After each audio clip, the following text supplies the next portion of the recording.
Best gambling show on the internet. This is the home of the money pick. Make sure you hit the like button. Make sure you subscribe. Week 13 upsets. This is the home of the upset. We're like a pack of hungry dogs. We hunt them every week. Been successful this year. Let's get into it. First game, we got the Washington no-names at the New York Giants. Giants are plus 2.5. And listen, I know, I'm not changing my track on the Giants. I've been saying they're frauds since week 4. But yeah, we've been riding the Commanders. That bandwagon has been lucrative for us the last 3 or 4 weeks. But it's time to jump off because I think this train is going off the tracks for an explosion. When you look at the Giants, you have to start with Daboll. And their whole offensive line was out against the Cowboys, yet they're still able to move the ball. Yet they're still able to put Daniel Jones in easy positions to complete high percentage passes. I don't know how they do it, but the Giants just play consistent football.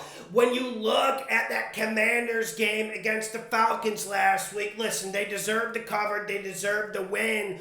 But that Heineke offense is starting to sputter. The Heineke magic, the Heineke mystique, the guy on the couch, Kurt Warner type story is starting to hit a little bit of a brick wall. And I think this Giants defense will be that proverbial brick wall. And if you can't run it against the Giants, I don't think Heineke's going to be able to thread him up. And I know the Giants don't have a good secondary. They don't rush the passer all that well. But Heineke can't throw. Other than McLaurin, he really doesn't find any other targets. And I think this game comes down to which quarterback limits the turnovers. I'm going with Daniel Jones with this. I'm going with Daboll, and I think Daboll has a huge advantage over Riverboat Ron.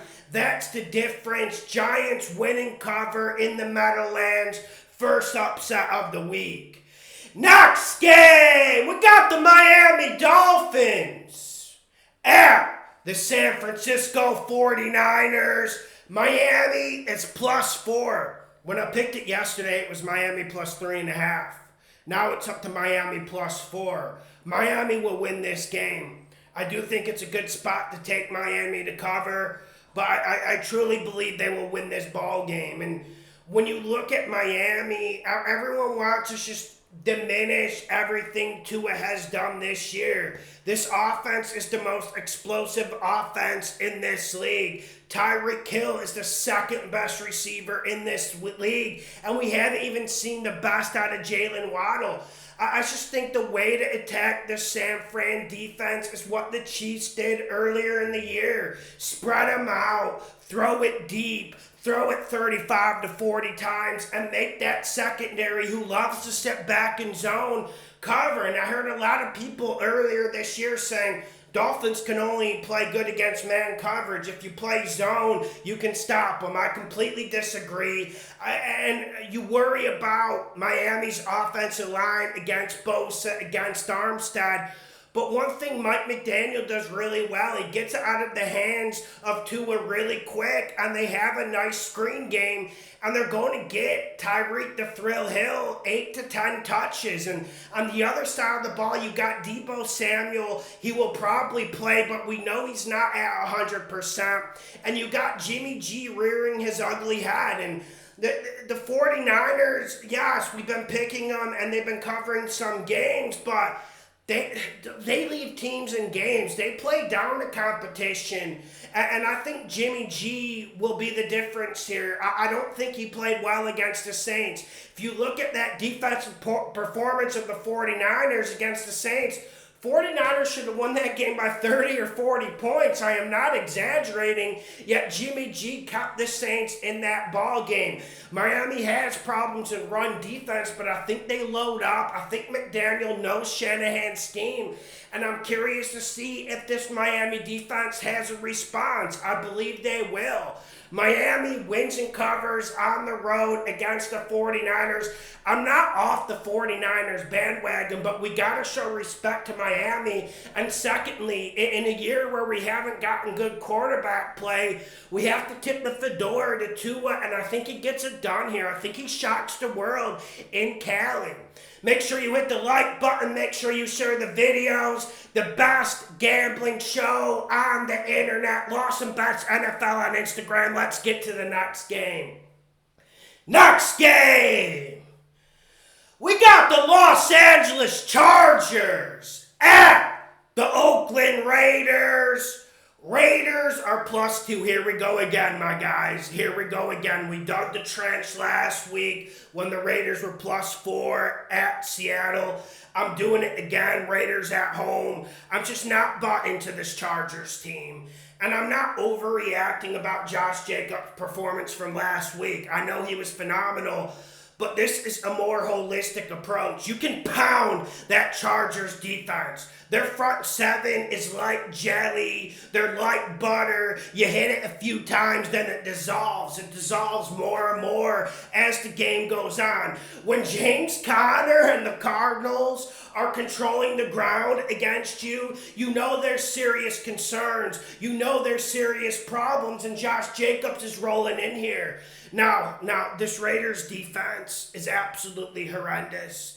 Geno Smith could have had 500 yards last week. I am not exaggerating. Anyone who watched that game knows what I'm talking about.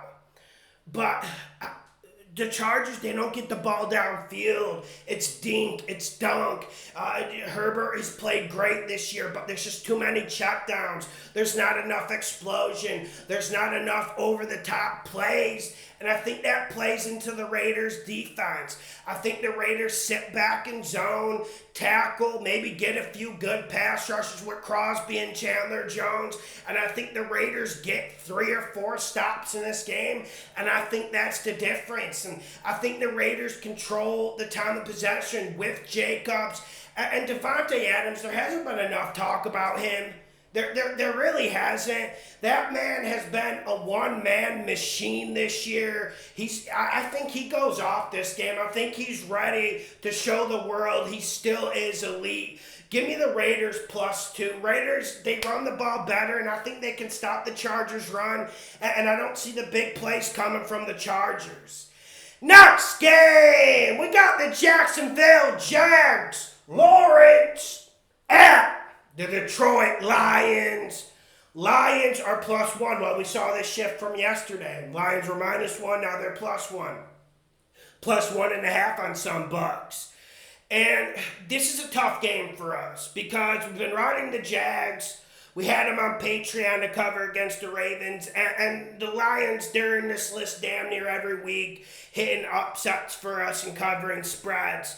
I love what Lawrence did against the Ravens. It was absolutely magical. It's what we've been saying. A lot of people have criticized this podcast for me saying Lawrence is a baller, but he showed it last week. The kid is getting better.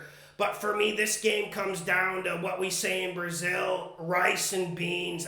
This game comes down to the simple shit. This game's going to come down to who's going to run the ball better. Lions getting offensive line starters back. I love the way Ben Johnson has that creativity flowing in the Lions offense. I think the Lions run the rock better. It doesn't look like Travis Etienne will play. That foot injury was pretty gruesome last week. If he does play, I don't think he's going to be at 100%.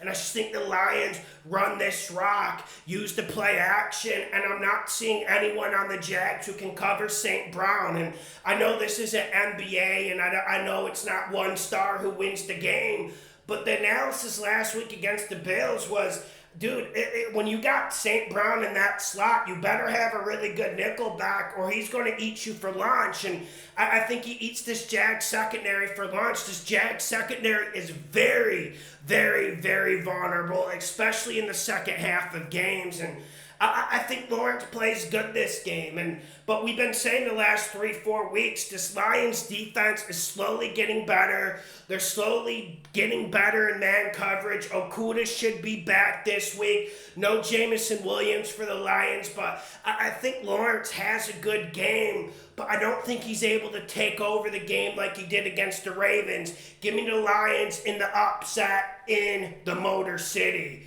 Next game, we got the New Orleans Saints at the Tampa Bay Bucs. Saints plus 3.5.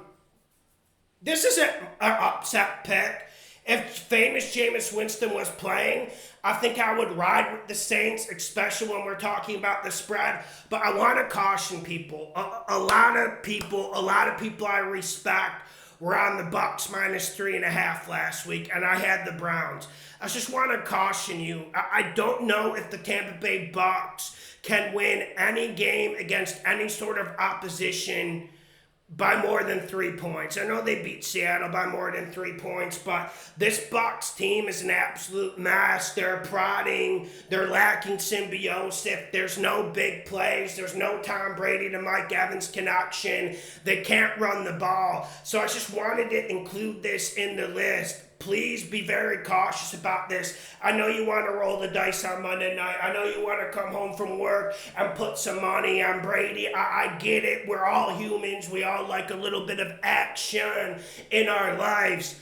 But please be cautious about this one. I would not be shocked if the Saints walked in to Florida and got the upset. Make sure you hit the like button. Make sure you share the videos. The best gambling show on the internet.